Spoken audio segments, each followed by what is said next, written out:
Pagbasa mula sa aklat ng mga hukom. Noong mga araw na iyon, ang Espiritu ng Panginoon ay lumukob kay Hetre. Nagpunta siya sa Galaad at Manases.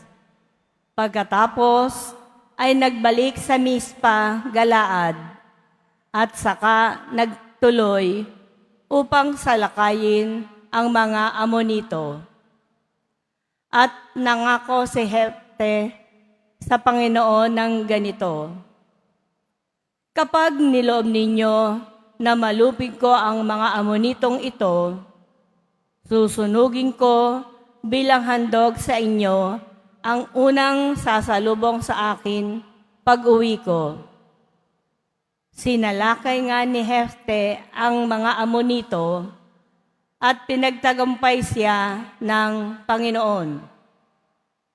Nalupig nila ang mga kalaban at nasakop ang 20 lungsod mula sa Arior, sa palibot ng Minit hanggang sa Abel-keramim. Marami silang napatay na Amonito.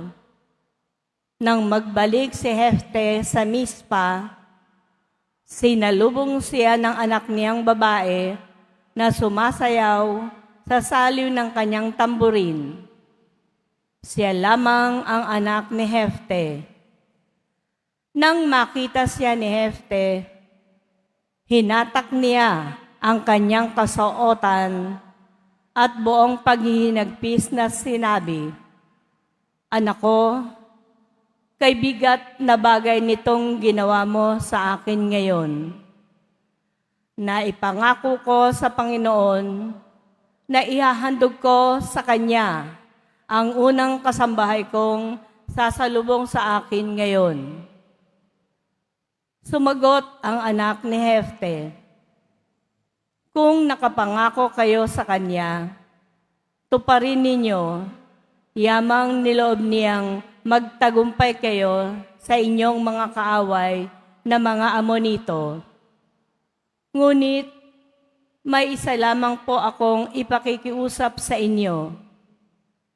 Bayaan ninyong isama ko sa bundok ang aking mga kaibigan upang ipagluksa ko ng 2 buwan ang aking pagkadalaga."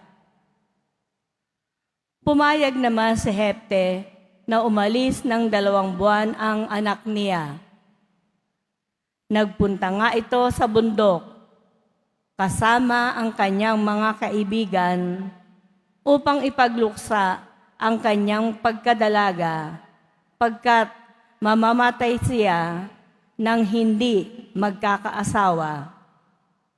Pagkaraan ng 2 buwan, nagbalik siya sa kanyang ama at isinagawa naman nito ang kanyang pangako sa Panginoon. Ang salita ng Diyos. Salamat sa Diyos.